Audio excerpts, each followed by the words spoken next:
Bonjour à tous, Bonjour. mes chers amis. Voilà. Donc on avait fait donc une vidéo ensemble Il y a 3 ans. il y a 3 ans. Et je me suis dit, tiens, j'ai envie de refaire une avec toi parce que c'était un immense plaisir que j'ai eu Ouais. à partager. Et maintenant, depuis quelques années, je connais Pascal.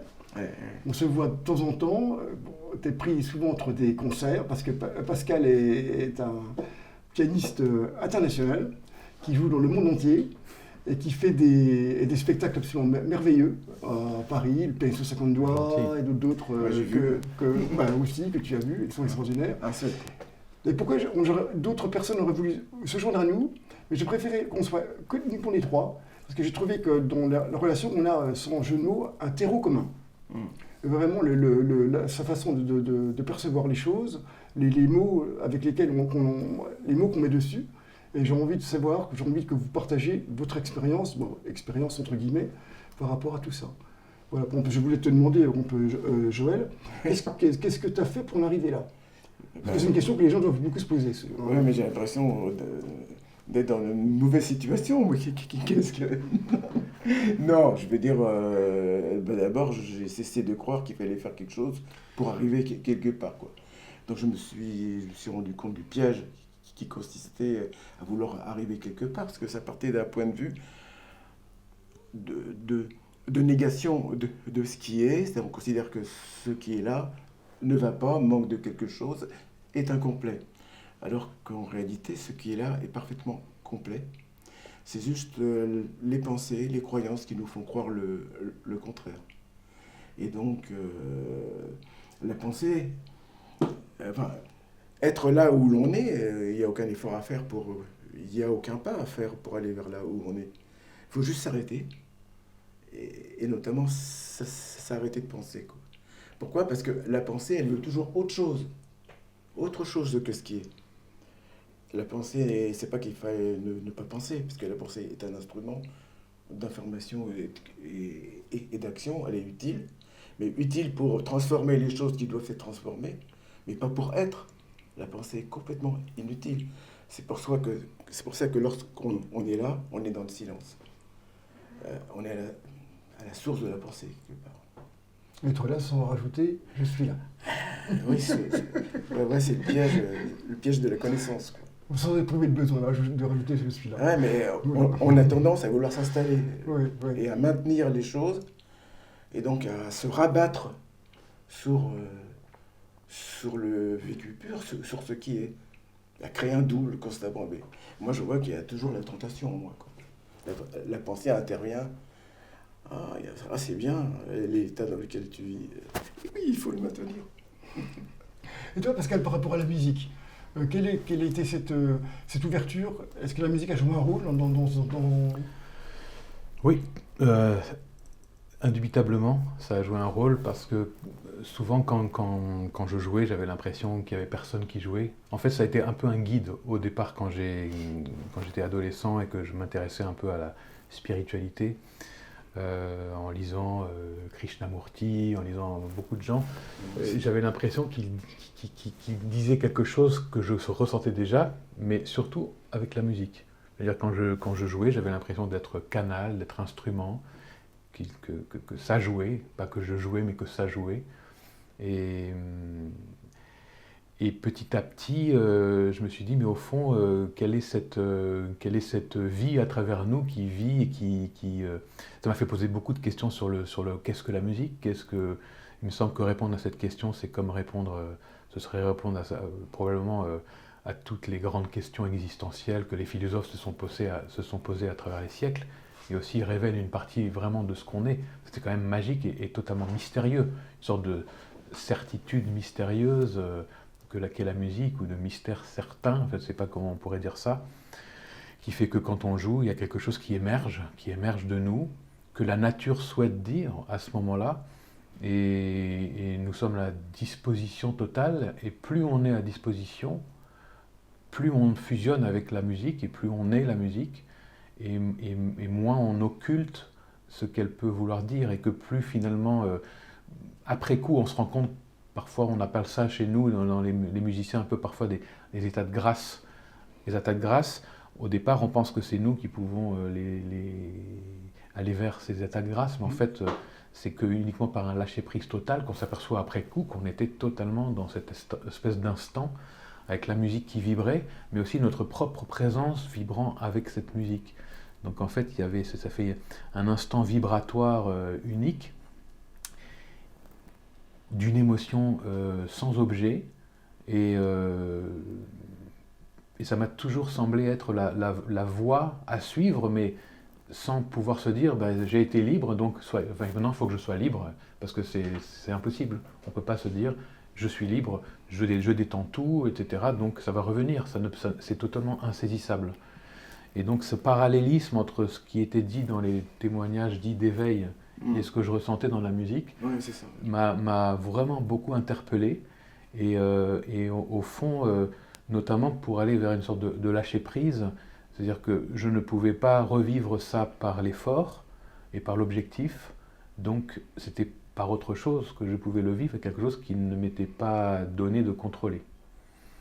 Et donc, effectivement, j'ai opéré une sorte de travail sur moi, d'observation intérieure, pour essayer de voir tout ce qui entravait ça déjà, c'est-à-dire de voir ce qui n'est pas, la fameuse démarche apophatique qui me semble essentielle dans la vie en général, c'est-à-dire de se dire mais je fais ça, pourquoi je fais ça, pourquoi j'ai dit ça.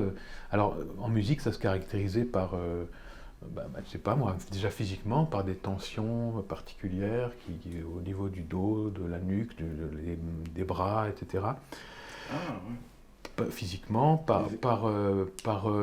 au niveau des conditionnements, c'est-à-dire parfois j'arrivais pas forcément à jouer quelque chose et j'avais la tête remplie de ce qu'on m'avait dit de faire. Alors je dis pas que ce qu'on m'avait dit de faire, il fallait le rejeter, mais c'était qu'au moment où je jouais la musique, j'étais encore avec l'outil dans les mains d'une certaine manière. Et donc, et surtout de m'apercevoir que lorsque j'avais joué dans un état ou un non-état totalement de lâcher prise, je ne pensais à rien à ce moment-là. J'étais totalement dans la musique. Et c'est ça qui fait que c'est interpellant, parce que vous vous dites à ce moment-là, mais tout est à lâcher en fait. C'est comme un sac à dos. Et on dit, alors, le sac à dos, il était peut-être intéressant parce qu'on est allé dans les montagnes, on a pris un outil pour aller traverser. Mais à un moment donné, le sac à dos, si je suis arrivé en haut et que je voulais arriver en haut, j'ai plus besoin de le garder puisque je suis là-haut et j'ai plus besoin de le garder. Et enfin, quand je dis là-haut, c'est pas un caractère hiérarchique, hein, c'est juste que là-haut dans le sens non encombré. Et donc voilà, ça a été important pour moi de voir aussi quels étaient les obstacles qui ne me permettaient pas de pouvoir jouer de la musique, dont les objectifs, ce qu'on avait pu, l'éducation, et puis finalement d'aller de plus en plus vers le ressenti, enfin, ce qui me semblait être le ressenti juste du moment, de l'instant, donc comme une sorte de triangle au fond où on se retrouve tout d'un coup là-haut, et là-haut, en haut du triangle, et qui en fait est une vision panoramique en fait, où vous avez conscience que l'instant présent naît de ce qui vient de se passer, que l'instant d'après naît de cet instant-là, et qu'au fond c'est une forme d'intemporalité, et que vous êtes vous êtes dans dans ce moment où les choses se font à travers vous et vous êtes presque l'instrument de votre instrument. Voilà. Ce que je ressens, remarquez, chez les deux, vous avez un point commun, c'est qu'on sent qu'il y a une non-intervention de la personne chez vous. Dans vous, vous avez partager ensemble, qu'on s'est vu de temps en temps, j'ai remarqué qu'il n'y a jamais la personne prend très peu de place en fait. Alors, c'est des moments où justement cette personne est absente, ou tout ensemble complet. Non, mais je voudrais rebondir parce que tu as dit cette phrase qui revient souvent dans les témoignages d'éveil, il n'y a personne, tu avais l'impression qu'il n'y a personne qui joue. Et parce que cette phrase, beaucoup de gens, il n'y a personne, je vais disparaître et tout. Je pense qu'elle est incomplète, elle est juste, il n'y a personne. Je pense qu'il faudrait préciser, il n'y a personne de séparé. Dans ces moments-là, la personne, elle est vraiment là, bien sûr, mais elle ne se différencie pas de l'acte. Enfin, tu deviens musique C'est-à-dire, il y a bien un agent, mais il se vit plus comme séparé. Voilà, il est musique, il est perception. Peut-être simplement la disparition de la pensée. C'est juste qui une nous fait impression. croire qu'il y a quelqu'un De- d'autre. À ce ouais. moment-là, qui disparaît. Et il y a plus, c'est qu'une pensée qui vous fait croire qu'il y a Une quelqu'un. image de soi, voilà. Oui. Ça, c'est une Pas image être de aussi soi. Ouais, Ouais, mais tu l'as dit, c'est comme un dédoublement en fait. Oui. On vit toujours dans le dédoublement. Ah bah c'est ça, Il y a une très belle phrase de Jean Klein qui dit c'est en votre absence que se révèle votre présence. Oui, C'est une des plus belles phrases qui existent parce que ça vraiment en musique c'est totalement ça. Sauf que pour être absent on ne peut pas le souhaiter, le vouloir, mais en fait c'est ce qui est extraordinaire, c'est qu'on se rend compte que c'est l'état naturel. C'est-à-dire Exactement, c'est important cette notion pour moi voilà, aussi. je parlais tout à l'heure du triangle. En fait, j'aurais presque dû dire on n'est pas en haut du triangle, on est à la base. C'est-à-dire c'est presque c'est le regard source, c'est-à-dire c'est ce qui perçoit, ce que l'on est, c'est ce qui perçoit dans le degré zéro du regard. Ouais. Et là, je dois rendre hommage à Franck, parce que je dois dire que quand j'ai commencé toutes mes recherches spirituelles, comme beaucoup d'autres, il semblait toujours qu'on n'avait jamais terminé, qu'il fallait apprendre ça, et puis qu'il fallait aller vers un état, et qu'à un moment donné, on finirait par concevoir, par avoir cette ouverture, etc. Et un jour, je crois que c'était une vidéo ou un livre, je ne sais plus, que j'ai vu de toi, et où tu disais, c'est l'inconscience, ce n'est pas la conscience prenant... d'elle-même, La conscience inconsciente d'elle-même. Ouais, c'est une phrase qui est... Et ça c'est, mais ça ne dit pas, ça c'est pas que ça c'est. c'est ça, ça dit pas Tu que le ça dis très bien d'ailleurs dans ce petit bout de texte Non, là non, qu'on a mais c'est retrouvé. Ouais. important. Où tu parles du. Oh, tu me permets que je lise ce passage parce que c'est. C'est celui-là Voilà, qu'il avait écrit. je prends des bonnes lunettes, j'espère que j'ai. Je Ouais, trouve ouais. ça merveilleux. Moi, j'avais fait un texte et je terminais par ce texte-là. La vision impersonnelle, c'est le point zéro du regard. C'est un texte de Pascal. Hein. Voilà, c'est l'état naturel. Ouais. Il n'y a alors que voir et personne pour le savoir. Ça voit, ça entend, ça sait, mais personne qui sait qu'il sait. Tout plus, donc tout ce qui est rajouté, toute recherche nous éloigne de se voir. Alors, je pense à Jean Klein qui disait « Chaque pas entrepris dans sa direction vous en éloigne ». C'est exactement la même chose. Ouais. Voilà. Il n'y a rien à faire pour disparaître, car ce point est là où le jeu n'est pas encore apparu. C'est l'origine, le point source. Ce regard qui sait déjà ne peut se savoir en même temps, car il serait double. Exactement ce que je vous disais Ah, mais avant. le double, oui, c'est le problème. Dès que j'y pense, c'est déjà quelque chose que j'ajoute. Il n'y a donc absolument rien à faire pour être dans ce regard impersonnel. C'est juste un truc ordinaire, ça c'est très vrai, même je dirais extraordinaire, tellement c'est ordinaire, vécu par tous, mais la seule différence qui me sépare avec les autres, c'est que je ne compense pas. Je l'ai compris après coup, et j'ai vu le degré de souffrance de l'identification. Le repos est naturel, foncier, c'est là où se trouve l'équilibre de la nature. Et oui. Et je trouvais ça, ce texte magnifique. Ouais, ouais. Vraiment, j'ai Ouais, retrouvé, merci. et c'est vraiment ce regard source qui paraît beaucoup du regard source. Et toi aussi, ton poids t'as aussi parce que j'aime bien les gens qui ont chez les gens qui où j'ai l'impression que les choses sont comprises. J'aime pas ce mot-là, parce qu'il y a qu'il y aurait une compréhension, mais où c'est saisi, où c'est un ressenti, c'est qu'ils trouvent leurs mots. Et ils n'emploient pas tout le temps les mots des autres. Et je sais que chez toi aussi, il y a vraiment on sent qu'il y a quelque chose qui est totalement intégré. C'est des choses qui sont intégrées, elles sont passées dans le perceptif au début, et après ça a été du perceptif, comment dirais-je, informer l'intellect. L'intellect va voir, par exemple, que bon, il n'y a rien à faire, mais ce rien à faire, c'est le perceptif au départ qui va donner le message. Et c'est l'esprit qui va dire, bah oui, effectivement, il n'y a rien à faire. Voilà. Mais il n'y a rien à faire, en même temps, on peut en faire à faire. Oui. C'est-à-dire que pour moi, ce qui est prioritaire, c'est le non-savoir. À partir du moment où j'accepte de ne plus croire à tout ce que je crois, où je dis « je ne sais plus », et ben comment vouloir quelque chose à partir de « je ne sais plus ». Donc je fais rien. Je fais rien parce que j'ai compris qu'il faut vivre à partir de zéro, quoi. Et ne pas s'encombrer de tout savoir. Même le savoir d'une expérience passée où j'étais bien, dans la mesure, je m'aperçois que si je m'y attends, je vais vouloir la répéter. Et donc on va faire des pratiques de méditation. Alors que si je sais rien, ben je laisse tout tomber, je suis libre. Et il me semble que dans le domaine de l'éveil, on est trop attaché à l'idée de connaissance, ou de reconnaissance même. Parce que qui reconnaît, qui connaît on est connaissance, mais s'il s'agit de se reconnaître, on fait de soi-même un objet. Donc l'inconnaissance, c'est l'acte même de connaissance, en fait. Oui, en fait, tu en C'est parlais être en regard, quoi. Je crois que c'est dans l'article de Troy Miller, tu en parlais, d'inconnaissance. C'est que j'ai voulu le retrouver, mais j'ai pas voulu. Ah, mais c'est fondamental. J'aurais dû t'appeler pour que tu me l'envoies. Ah, bah, Parce qu'on voit bien qu'on n'a rien préparé. Donc, mais c'était intéressant, tu parlais de cette inconnaissance. Et ce que j'aime beaucoup, ce que j'aime bien dans ce...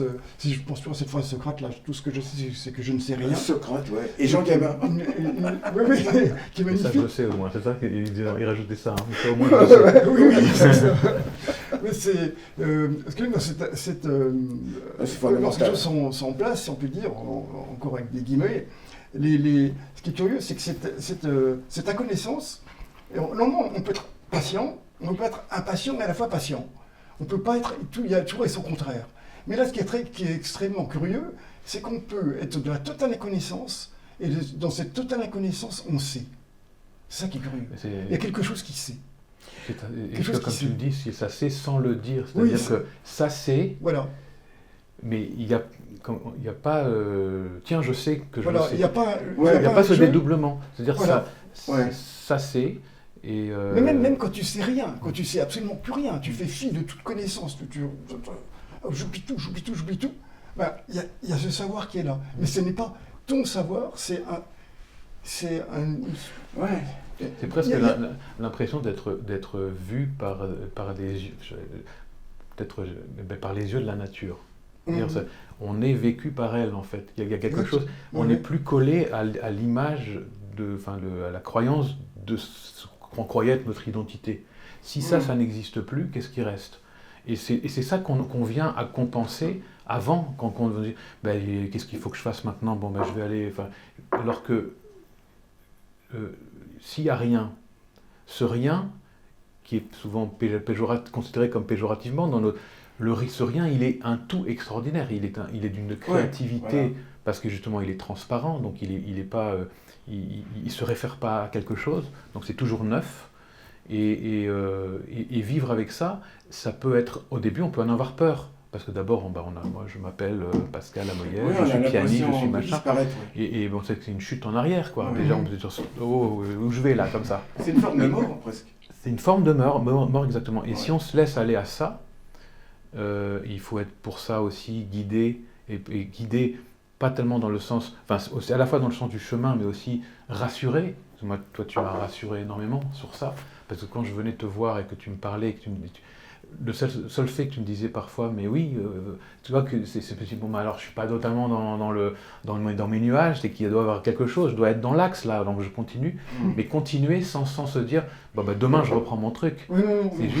C'est juste, voilà, c'est le lâcher prise sans lâcher prise, c'est avoir confiance au fait que quand il n'y a plus rien, c'est là où le regard est totalement présent, transparent, et il voit les choses telles qu'elles sont. Le rien, c'est en fait la conscience elle-même, en tant que telle. Rien par rapport à la pensée, rien par rapport aux objets, mais c'est une présence, c'est une absence qui est une présence. J'ai l'impression qu'on est comme une ampoule électrique. Pour que la lumière s'allume, pour que l'ampoule s'allume, il faut qu'il y ait le vide physique intégral dedans, sinon le courant ne passe pas, et c'est la même chose pour nous. Si on est transparent, rien, on est conscient, et en même temps, on n'objective pas cette conscience, on n'a pas besoin. La conscience en elle-même ne peut pas être inconscience. C'est pas une conscience consciente. Oui, mais je veux dire, c'est pas une... Ça ferait deux. Quand je me sens vraiment conscience, j'ai l'impression qu'il n'y a pas de limite, mais que cette conscience est conscience d'elle-même de façon inhérente, sans aucune distance en elle. C'est quand tu dis, tu dis quand je me sens...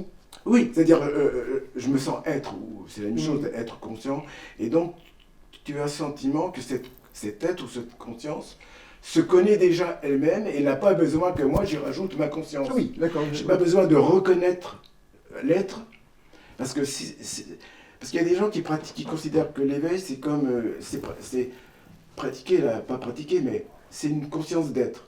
Une conscience de l'absolu. Mais ils ne voient pas qu'il y a conscience de l'être, ça fait deux. Donc il n'y a pas... Enfin, C'est conscient de quelque chose, tu veux dire. ouais, ça va pas. La conscience et l'être, c'est la même chose. Parler de conscience d'être, c'est un dédoublement. Il n'y a pas besoin d'entretenir la conscience d'être, puisque c'est ce qu'on est déjà. Donc ça reste plus dans le sens d'un... Toute pratique, voilà, il faut être conscient. Parce que la conscience de l'absolu, il y a bien un absolu. Mais je veux dire, l'absolu est conscience. Il n'y a pas besoin... Je ne sais pas si tu vois un peu l'idée. Ouais. Donc ça serait plus dans un... Pas dédoublement, quoi. Dans un moins que dans un plus, non? Dans un moins, tout à fait. Oui, ouais. tout à fait, Ouais. voilà. En fait, Voilà, il y a voilà. deux grandes révélations. Enfin, je pense qu'il y en a plein. Enfin, Ouais. moi, je ne me considère pas comme ça y est, j'ai la révélation. Et puis, au contraire, je pense que chaque jour, je découvre des choses nouvelles. C'est presque comme si tout d'un coup, je dis, oh là là, j'avais jamais vu cette main comme ça. Parce que comme on voit les choses beaucoup plus comme pour la première fois, on met une table comme ça et le bois, qu'est-ce que c'est beau. Avant, je voyais même pas. Mais en fait, Oui, il y a pour l'instant, deux grandes révélations. La première, c'est effectivement considérer que ce rien, entre guillemets, hein, et tout, et voit et perçoit, et que c'est à partir de lui que tout se fait, que tout apparaît, et au fond que l'intuition, que ce ressenti intuitif et l'intelligence est elle-même intelligente. C'est-à-dire, on ne tombe pas dans la bêtise, comme ça, les gens qui disent ils pensent à rien, etc. Et la deuxième, c'est que il n'y a rien à faire pour y être, puisque c'est justement l'état naturel. C'est ce que l'on est, en fait. Et plus on va chercher à être rien, plus on va se prendre la tête, c'est le cas de le dire, avec plein de méthodes, de ceci, de cela. Alors, il y a peut-être des gens qui... Il y a beaucoup de choses en magasin. Oui, il y a beaucoup de choses. Mais après, peut-être que des gens, à force de faire ça, ils arrivent peut-être aussi, me semble-t-il, à force d'avoir vu le trop plein, on se dit ça suffit, j'en ai marre, je suis épuisé. Enfin, je pense que c'est un peu ce qui était aussi arrivé. Exactement, comme chez... Il y a une forme d'épuisement et de se dire bon, ça suffit quoi, maintenant, voilà. Ah oui, le ras-le-bol. Moi, je connais plus de gens chez qui ces clartés, elle n'était pas due à de la méditation. C'est souvent des gens qu'on a marre, quoi. Ouais. Qu'on avait été Bah jusqu'au ouais, bout, mais- et à un moment, même Jean Klein disait, hein, le désespoir est un don, et il disait que c'était vraiment, merveilleux, dans le fond du gouffre, dans le fond du désespoir, et il appelait ça je ne sais pas aussi, ou un je ne sais pas très très profond. Il a dit souvent ça, il me disait, Franck, il faut que tu sois, parce qu'au début j'étais un peu perdu, et vraiment très perdu, parce que j'étais en une recherche tellement dévorante. Et il me disait, j'y arrive pas, je ne vois rien, je ferme les yeux, je vois du noir, et qu'est-ce que je fais avec ça, quoi. Et je voulais voir quelque chose, quoi. Il me dit, allez, jusqu'où je ne sais pas. Vous continuez à rien savoir, Vous allez voir, à un moment donné, vous allez être pris. Et c'est vrai que ce je ne sais pas, il correspond aussi à un non-savoir, à un total abandon, parce qu'à un moment donné, on ne peut plus aller plus loin. On a mis tout ce qu'on a pu, derrière un travail de Romain derrière, mais à un moment donné, on s'arrête, quoi. Donc c'est des occasions de voilà. Et je veux aussi savoir, excuse-moi, tu veux te dire quelque chose? Non, je veux dire qu'il ne suffit pas d'en avoir marre, parce qu'à un moment donné, tu en as marre, t'arrêtes, et puis les mauvais... ça revient. Donc il faut une compréhension derrière et qui aboutit effectivement à un non-savoir, parce que sinon tu vas avoir tendance à refaire les mêmes erreurs. Moi j'ai conçu l'idée d'état naturel depuis longtemps, mais je faisais des va-et-vient. À un moment donné, ah oui, il manque quelque chose. Mais j'ai compris que le manque était la grosse illusion. C'est-à-dire que l'être de départ que l'on est indivisible, il est complet. Alors d'où vient cette idée de manque? Parce qu'on est collé à notre individualité. Et on se vit comme séparé. Et ça crée un manque. Et donc il est essentiel de comprendre que ce manque n'est suggéré que par des pensées qui sont en nous, en fonction d'un savoir que l'on a ou d'expérience que l'on a. Quand tu vois que ce qui traverse l'esprit et qui disent qu'il manque quelque chose et qui va te dire tiens, faut que tu fasses quelque chose, faut que tu médites, ce ne sont que des pensées. Moi, je me souviens, j'avais été à une conférence de Stéphane Jourdain, tu vois. J'aime beaucoup. Et alors, il y avait quelqu'un qui lui exposait un peu sa conception de l'éveil. Et Stéphane Jourdain lui dit, mais qu'est-ce que tu dis là? Alors la personne dit, bon, il n'a sans doute pas compris ce que je veux dire, je vais recommencer. Il dit, non, ce que tu dis, ce sont que des pensées. Donc c'est du vent, c'est rien. Quand on dit ça, tu t'arrêtes immédiatement de penser. Parce que tu es ramené à ta source, en fait. Ouais, le fait de prendre conscience, parce que la plupart des hommes pensent en oubliant qu'ils pensent. Tu vois, c'est comme s'ils fumaient une cigarette, ils sont hypnotisés par les volumes de fumée, puis ils oublient qu'ils fument, quoi. Mais dès que tu prends conscience que tu penses, la pensée s'arrête immédiatement. Ce qui ne veut pas dire qu'il ne faut pas penser, ou qu'il faut penser en étant conscient de penser. Ouais, donc tu peux... Pas du tout. Hein.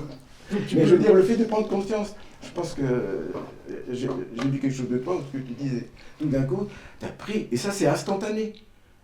Il n'y a pas de méthode pour ça. C'est instantané. Je veux dire, quand les gens posent la question comment faire, rien que partir d'un commun, ça veut dire qu'ils croient encore qu'il leur manque quelque chose, quoi. Donc la conscience, elle est immédiate, sans transition, c'est comme une grâce. Tout d'un coup, tu t'aperçois que tu es en train de penser, tu es dans ta tête, ça s'arrête. Et voilà, donc c'est ça la clé. C'est-à-dire qu'il y a... Stéphane Jourdain parlait de je suis, mais aussi de la pensée je suis. C'est la pensée je suis qui nous perd parce qu'elle nous fait entrer dans la connaissance, alors que je suis est là, elle n'a pas besoin de connaître quoi que ce soit, il est quoi.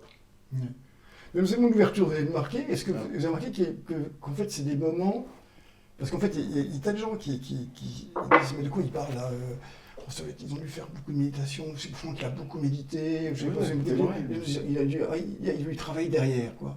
Mais les gens ne se rendent pas compte, c'est que tous ces moments, des moments de grâce, on va appeler ça, il y en a plein dans la vie de tous les jours. Dans les moments où on est assis, on ne sait pas, je prends du boulot, on va se foutre dans un fauteuil, et puis...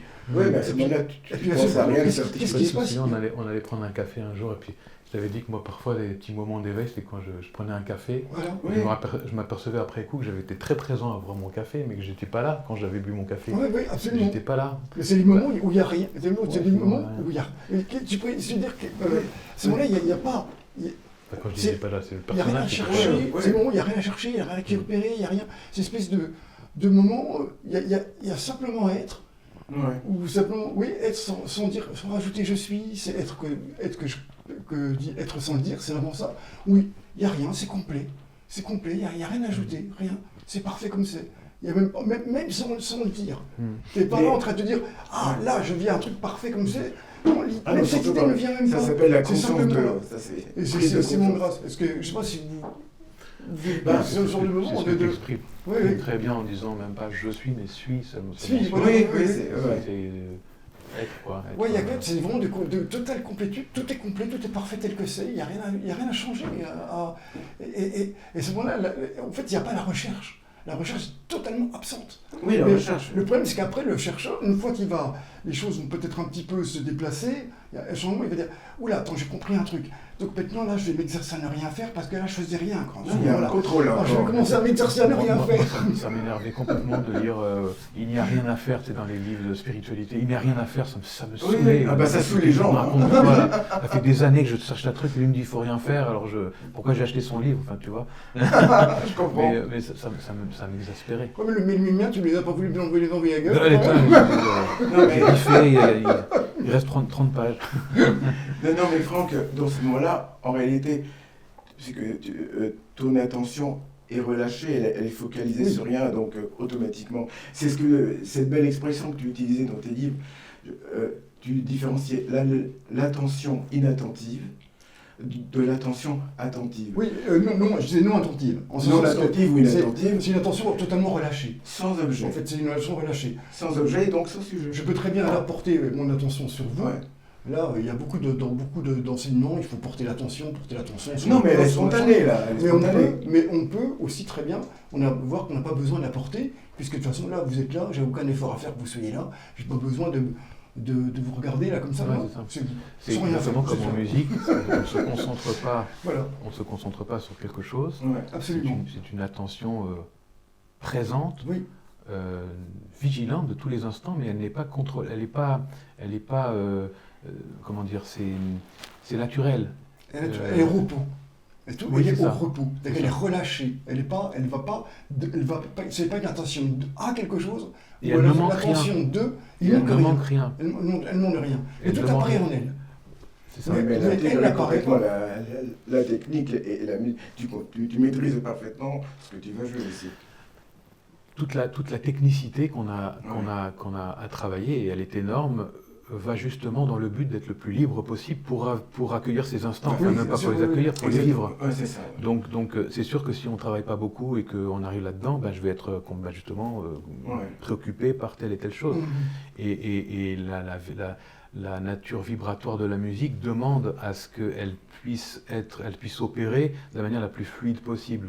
Donc toute la démarche technique de travail va être celle qui va consister à ce que ensuite, quand je vais devant une œuvre de Brahms, etc., que la musique s'exprime totalement. Ouais. Donc il y a cette spécificité-là, effectivement physique, et dans l'art, et pour le peintre, il va développer aussi toutes ces pinceaux, ces techniques de travail, de couleurs, mais non pas pour se dire je vais faire telle couleur, non, c'est juste parce qu'à un moment donné, pour reproduire ce ciel, il sait qu'il va prendre tel et tel pinceau.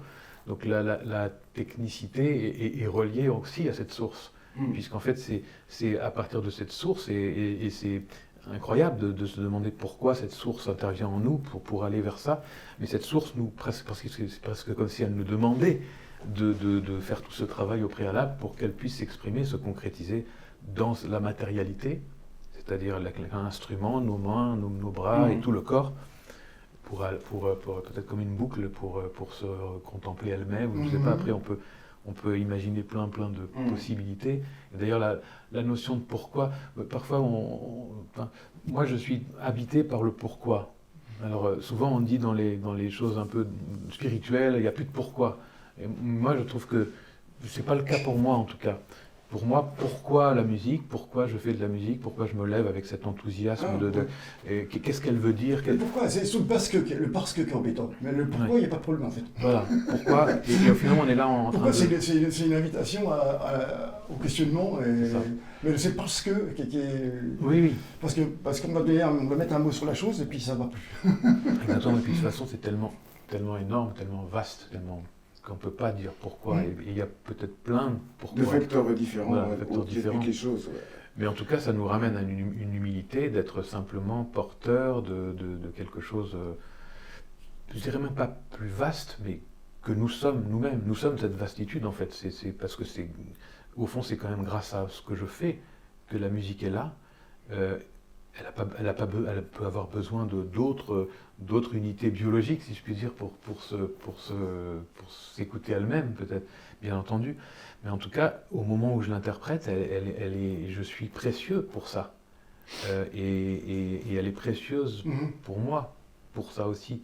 Et c'est une sorte de célébration, d'auto-union, enfin, en quelque sorte, et qui ouvre effectivement des questions fondamentales sur le pourquoi de l'existence, et qui nous ramène un peu à l'enfance, d'émerveillement. De toute façon, ce regard source dont on parle, c'est un regard vraiment totalement innocent, totalement d'enfance. Là, je dirais, là, on est en train de parler d'un regard. Alors, en fait, c'est le regard de gamin de 4 ans, quoi. C'est ça qu'on revient à ça.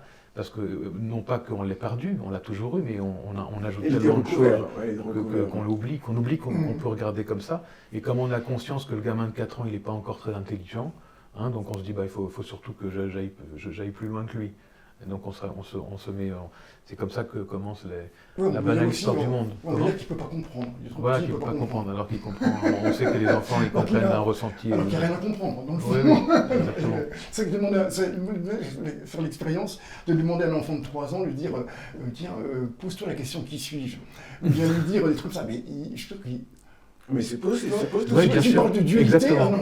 Par contre, il va se poser des questions fondamentales. Pourquoi je suis là? Pourquoi moi? Pourquoi la mort? Pourquoi c'est des questions qu'on perd souvent aussi après. Et qu'on retrouve, je trouve, dans cette transparence-là. Enfin, personnellement, parfois il y a un vertige. Étonnant. Ça donne la chair de poule. Et en tant qu'artiste, là aussi on peut parler pendant des heures de qu'est-ce que ça veut dire, mais en tant qu'artiste, je pense que c'est une chance aussi d'être aux premières loges de ça, parce qu'on est toute la journée dans ce pourquoi, dans cet émerveillement. On a de la chance de pouvoir célébrer ça toute la journée, quoi. Enfin, s'il y a des moments difficiles. Ouais, tu le fais tellement bien en plus. Non, Ah ouais. c'est gentil. Ah non, mais c'est vrai, c'est vrai. J'aurais dû m'habiller en rouge, parce que ça aurait moins contrasté. Mais là, tu as parlé de l'interprétation, il y a la nécessité de maîtrise technique, il y a l'improvisation aussi, où là, tu n'as pas ce... Alors ça, tu n'aurais pas dû me prononcer ce Mais mot-là parce que devant ça- moi. Ah non, parce que je Parce que j'adore. Ah bon, on alors, va tourner. Non, parce que c'est une passion extraordinaire. Alors on pourrait en parler aussi pendant des heures. Ouais. Parce que C'est en tant liberté. que concertiste, Ouais. il m'est donné de jouer des œuvres évidemment écrites, même s'il y a de l'improvisation dans l'interprétation et que c'est une recréation de tous les instants, Une selon moi. récréation, ouais. Et c'est d'ailleurs souvent à ça qu'on reconnaît les grands artistes dans leurs enregistrements, dans leurs concerts, les Horowitz, Rubinstein, Ils ont leur Strack, style, etc. ils ont leur couleur, C'est quoi. que tu sais que tu l'aurais écouté le lendemain, c'était pas pareil. Ils sont connectés à l'instant. Ouais. Et qu'il y en a d'autres où tu dis, si je reviens demain, c'est admirable, mais ce sera probablement la même chose. Ah ouais, Mais dans l'improvisation, c'est justement la capacité, alors là, d'être totalement vide de tout. Et puis hop, tu y vas et tu crées l'étincelle qui va amener à quelque chose après. et puis, tu fais etc. pas n'importe quoi en plus. Et tu fais pas n'importe quoi, enfin, c'est au mieux.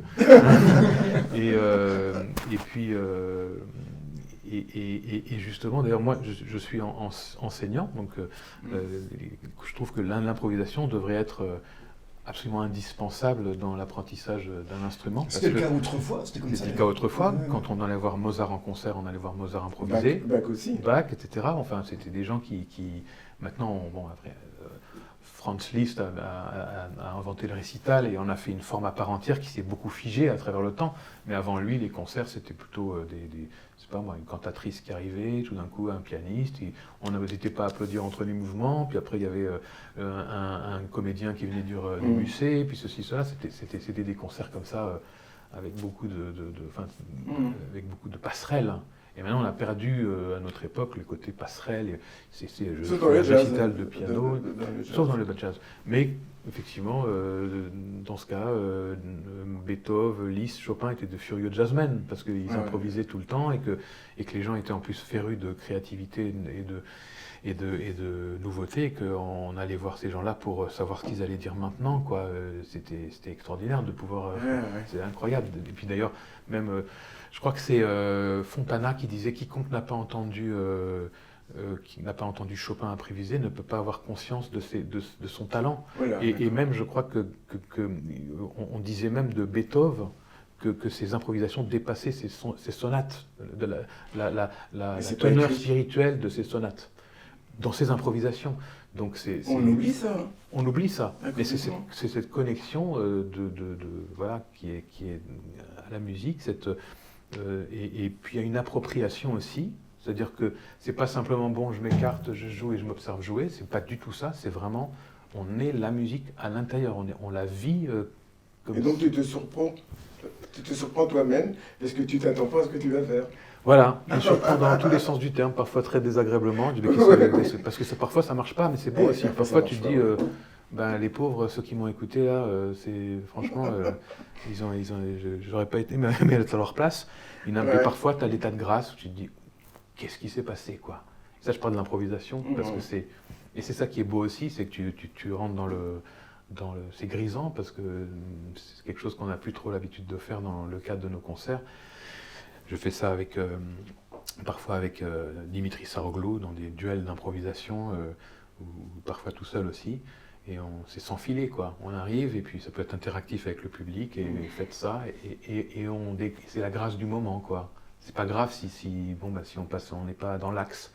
Et puis parfois on y est et t'as l'impression vraiment que la musique t'a soufflé quelque chose à l'oreille, que la nature, que c'est pas Dieu dans tous ses sens du terme.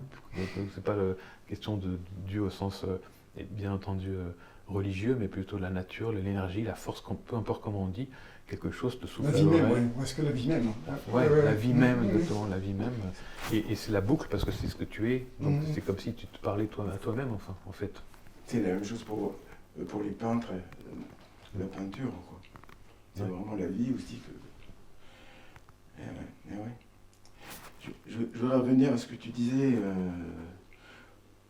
et ce que tu disais aussi, c'est-à-dire quand on est vraiment hors de la pensée, dans l'être, dehors,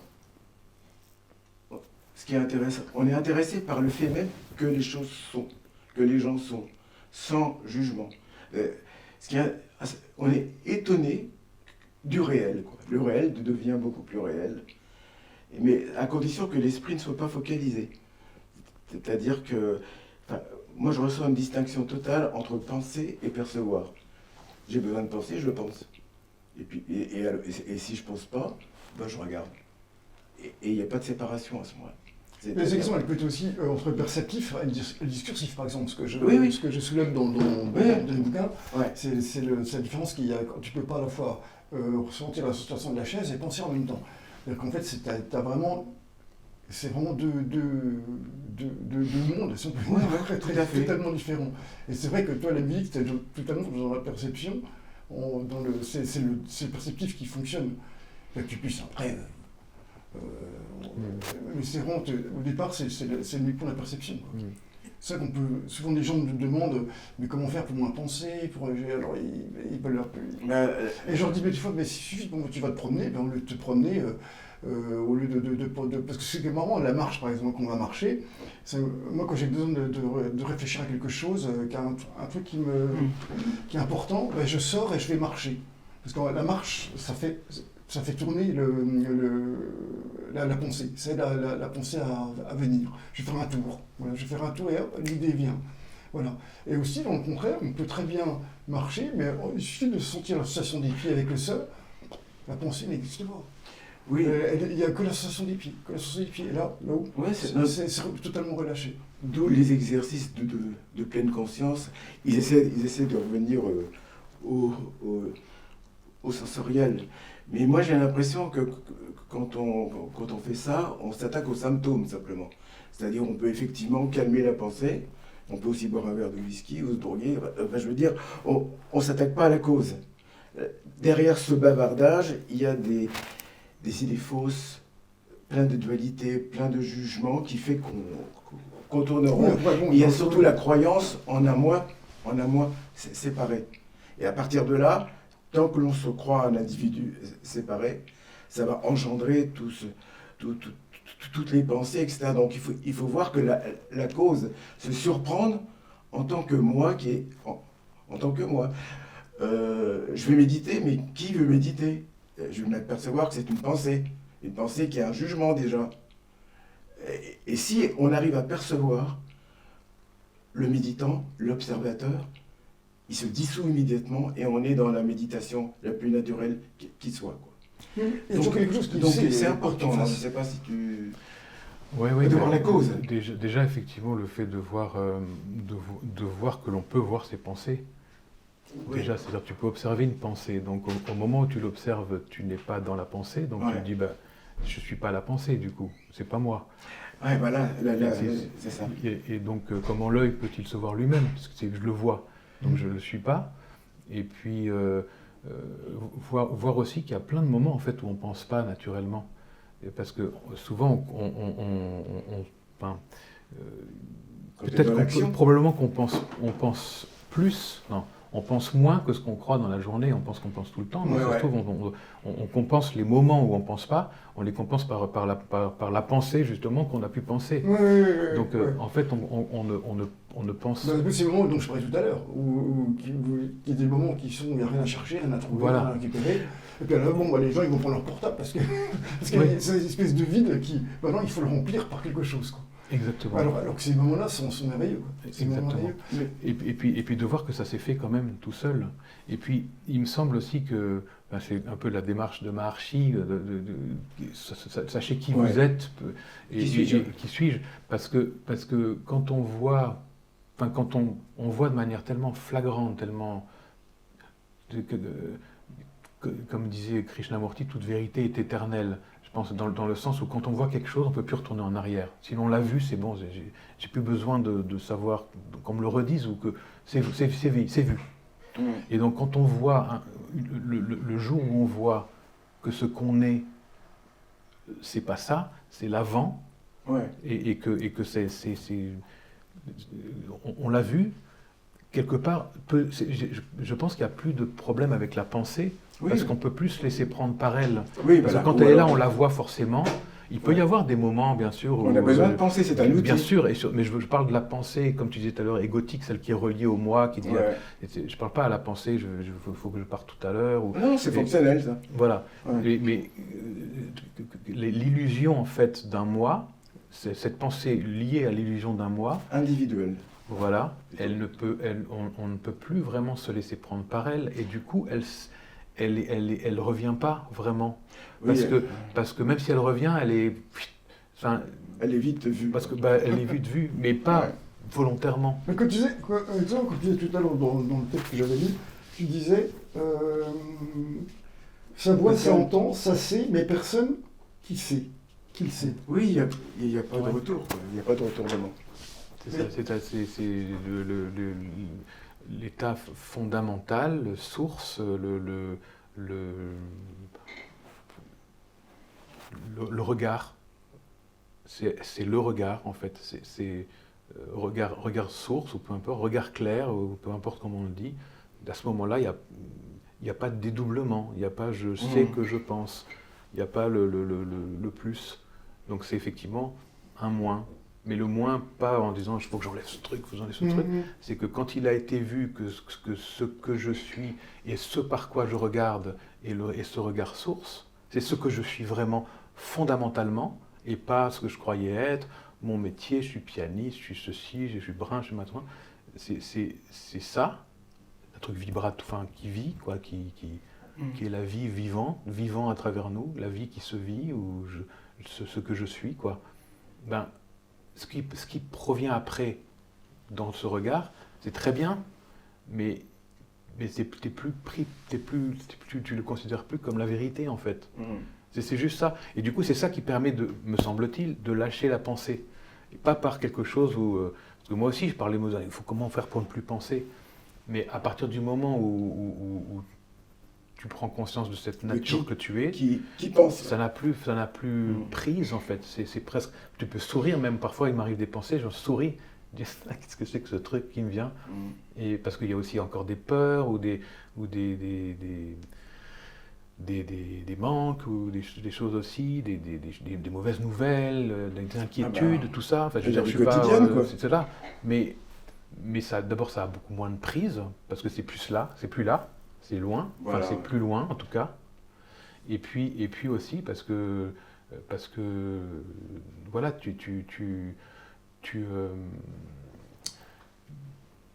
ton propre corps, ton propre cœur, ton propre esprit se reconnaît, enfin, tu t'es reconnu comme étant ce regard qui part à partir de l'amont, quoi.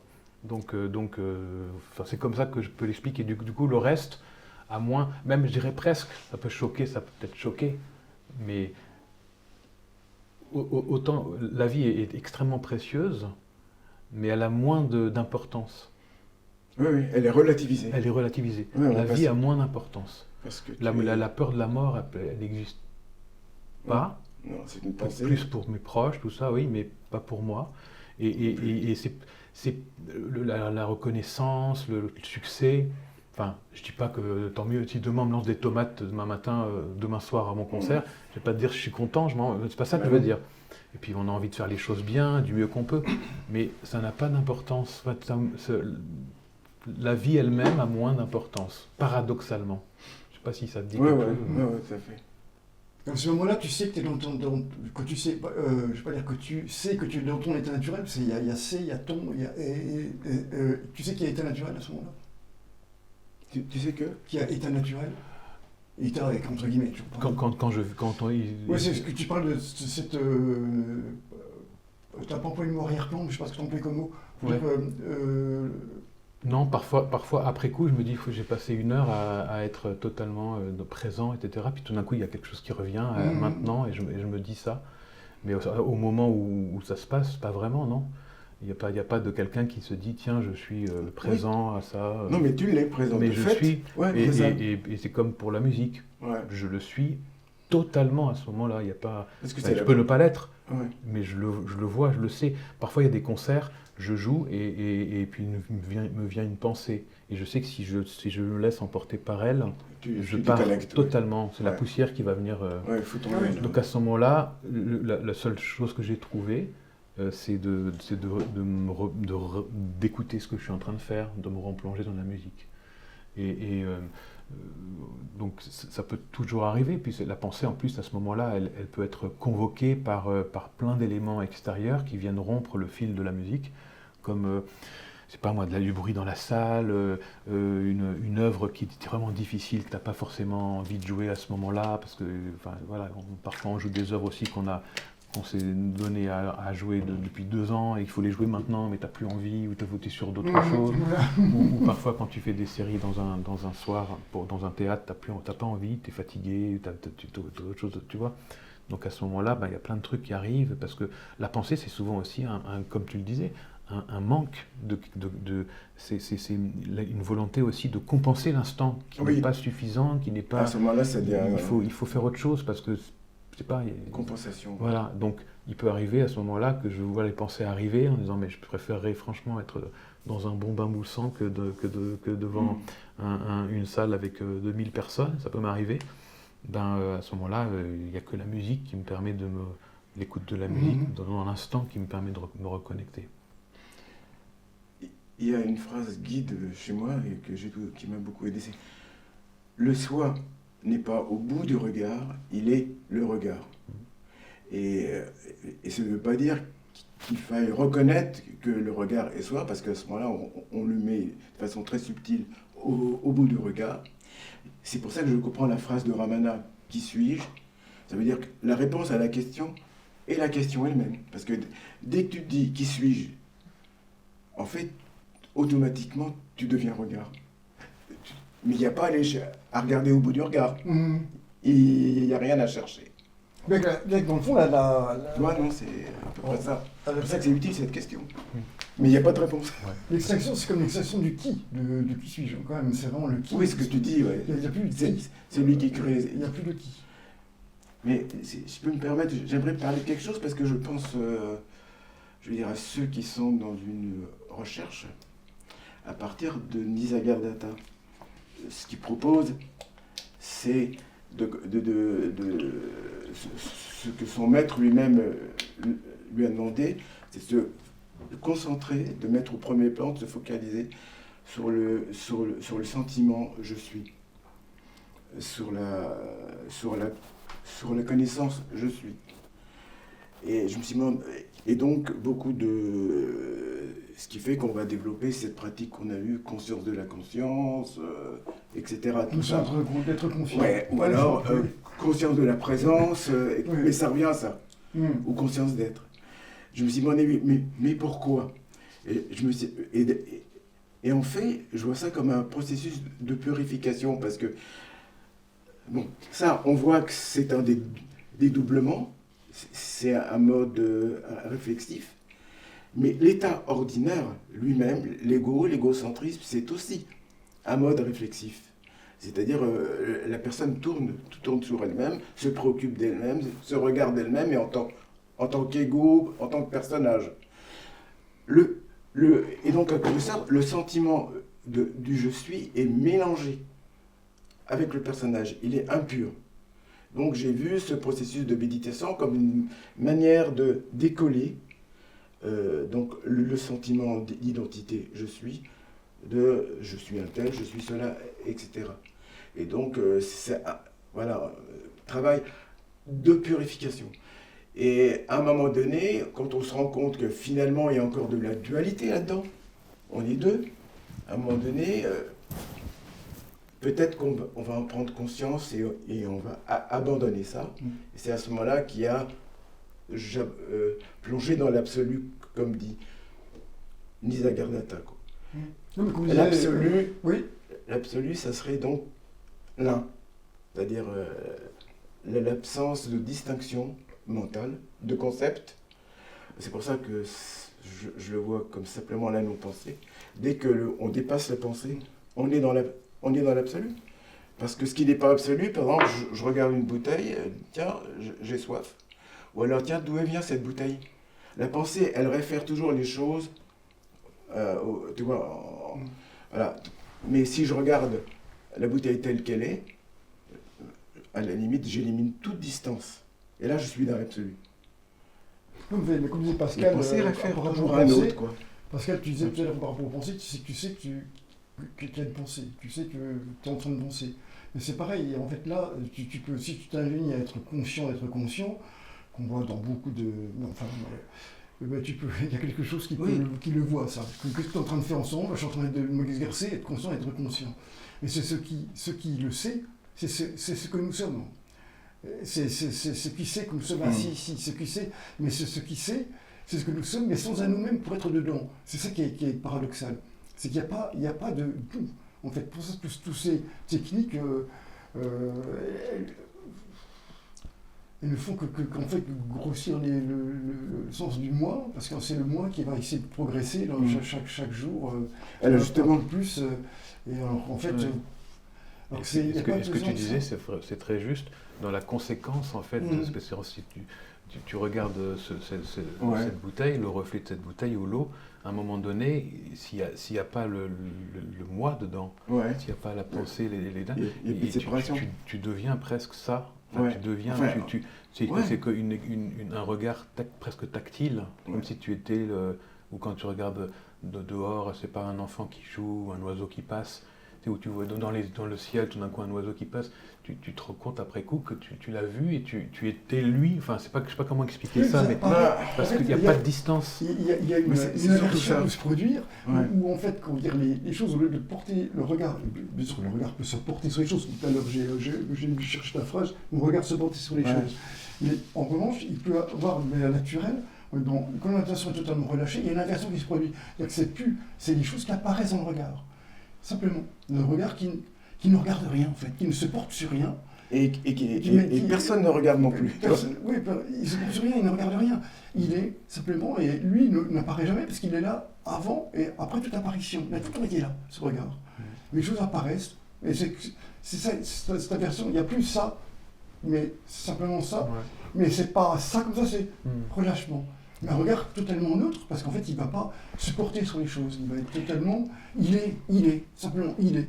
Et on ne va pas dans les choses... Mais sans savoir qu'il regarde. Sans savoir que je vois là...